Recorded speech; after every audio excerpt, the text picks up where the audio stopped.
Hello, and welcome to the Intro to Geotechnical Soils Laboratory. My name is Gretchen, and I'm going to walk you through different experiments. Today, we're going to learn about visually identifying and describing soils. We use a system for visually identifying soils to communicate details. It lets us all speak the same language to ensure that we're effectively communicating potential problems or assets that the soil might have. This is a qualitative analysis rather than quantitative. You're not going to end up with any data or hard numbers at the end of today's experiment. Your TA is going to have various samples of soil set out on the table when you arrive in your laboratory.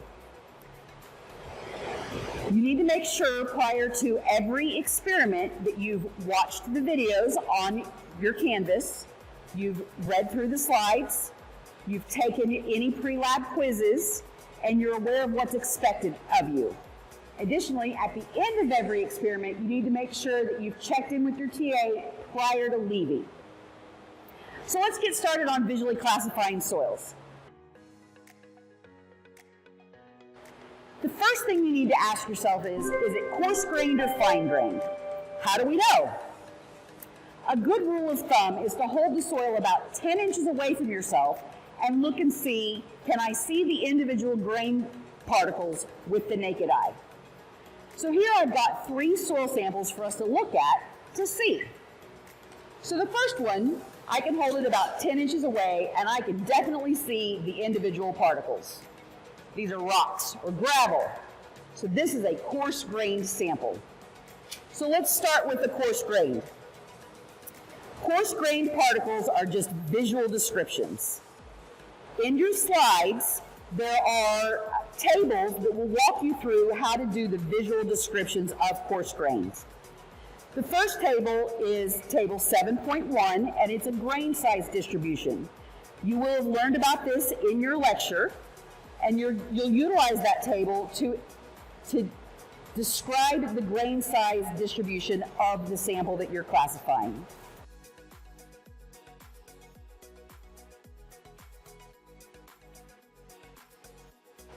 It's a good idea to take a good picture of the sample that you're classifying and include in your laboratory report. That'll show what the sample that you actually classified looks like. The second thing in your visual description is the color. Just keep it basic. This is gray gravel. The third thing you'll talk about is the moisture. Again, there's a table in your slides, table 7.2, to help you describe the moisture content of your sample.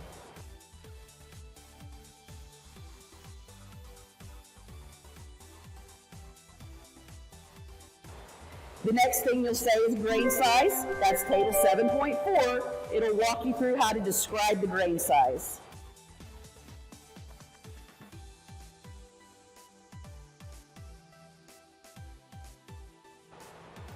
And then the last thing on coarse grain particles is modifiers. Modifiers are going to tell you how much of something else is present in your sample. So we've identified that this sample is gravel, but is there anything else present in here? So you can dig through the sample, you can pour it out into a bigger container, dig through it and see, is there anything else present in there? So as I dig through here, I'm going to say, I think it's all gravel, and so I'm not going to have a modifier. But table 7.5 in your slides will help you determine if there's a modifier.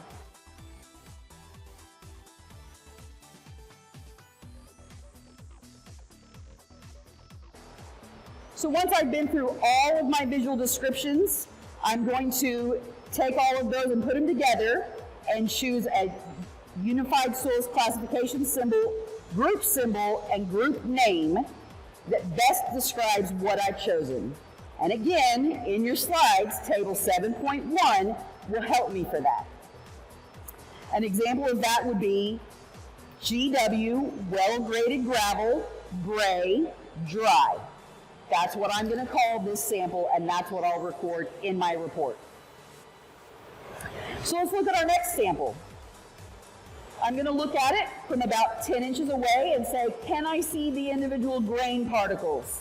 I can see particles in here. I can definitely see particles in here. I'm going to identify this as coarse grain. So then I'll look at table 7.1 and 7.4. Both of these talk about grain size and grain size distribution. Let those two tables help me describe this sample. I'm going to look at the color, keeping it basic. Don't need to try to describe every individual color in here. I'll use table 7.2 to help me describe the moisture. And then I'm going to talk about the modifiers. Again, table 7.5 will help me with the modifiers. A note on the modifiers. Let's look. I've got some gravel in here, right? If I choose a modifier of few, I think there's about 5% gravel in here. I need to make sure that when I choose that modifier, I include the word gravel. I can't just say a modifier of few, I need to say few gravel. Or maybe if I think there's 5 to 10%, I say there's some gravel or a little gravel, whatever the modifier is I choose. I need to make sure I identify what modifier I'm using. In this instance, I'm modifying it with gravel. So make sure when you're using that table 7.5 that you include what you're modifying it with. So again, I'm going to take all my visual descriptions and go to table 7.1, put them together, and determine my USCS group symbol and group name. So I'm going to call this an SP, poorly graded sand, light brown, dry, with trace gravel. And then let's look at this last sample. So if I hold this one 10 inches away, I can't see individual particles here.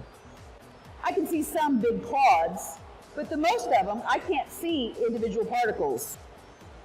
So I'm going to say that this must be fine-grained soil. Fine-grained soils are a little more complex. Here's the visual descriptions, the same as the course ones, but there's also indicator tests.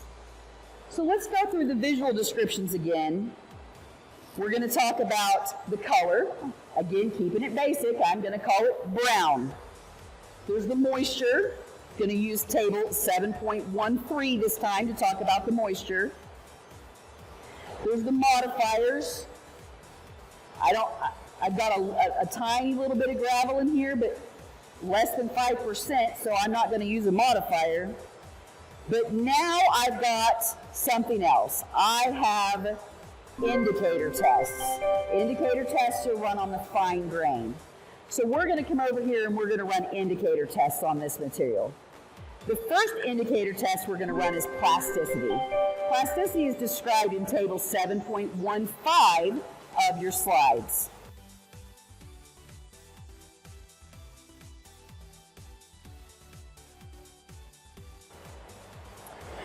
So we're going to add some moisture to the soil. This is on a glass plate with the rough side up. Going to add some moisture and see if we can get it to adhere or clump together. If we can get it to clump together, then we're going to say that the soil has some plasticity or cohesion to it. And Nafisa's shaking her head and she thinks it's got some cohesion to it. So when you do this, this is the part that gets a little bit tricky. As you go to run the plasticity test, you're going to simultaneously run the toughness test, which is described in table 7.16.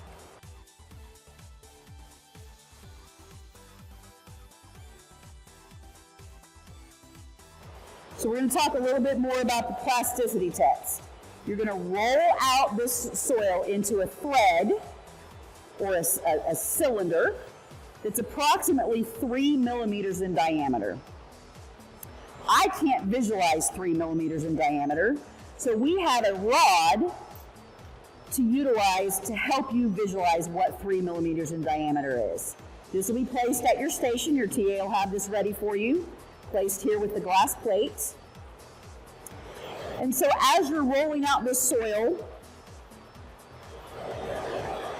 we've got it formed into a ball, so it's definitely plastic.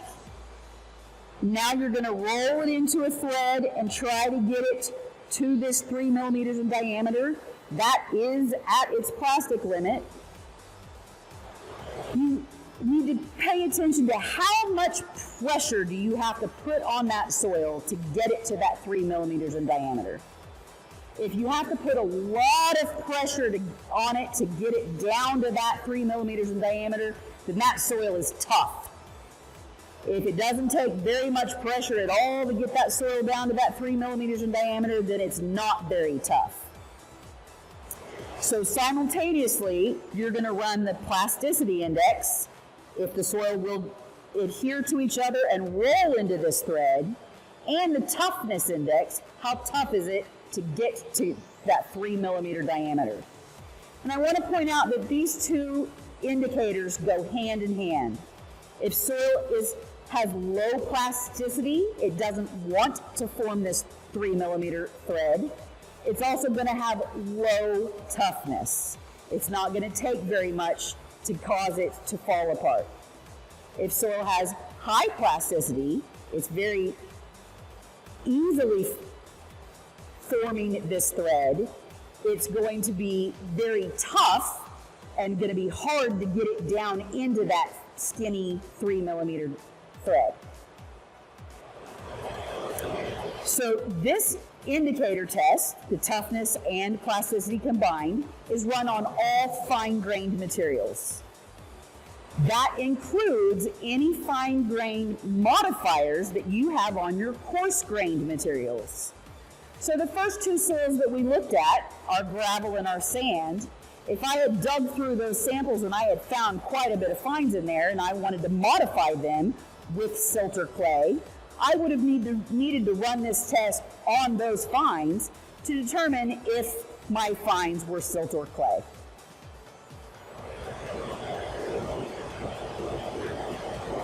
So when you run this test and you've decided how tough it was and how plastic it is, you'll take that information along with all of your visual descriptions that you gathered before, and then you'll go to table 7.7 in your slides, combine all of that information together to determine your USCS group symbol and group name that best describes the soil that you've chosen.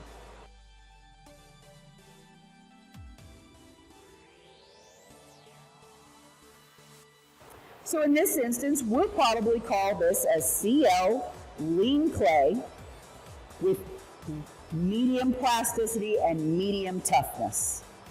And we're not going to modify it with anything. There was that one piece of gravel, but that's less than 5%, so we're not going to call it anything. Once you've classified all of the samples that your TA has set out for you, taken pictures to include in your lab report, I want to again make sure that you've looked in your slides and seen that in your slides there'll be a list of what your TA wants you to include in your lab report. That'll be there for every single experiment. You need to clean up your station and set up your station for the next group's experiment. And then make sure you check in with your TA and that your TA finds that your area is clean enough and acceptable before you leave for the day. Thanks for joining us, and we'll see you for the next experiment.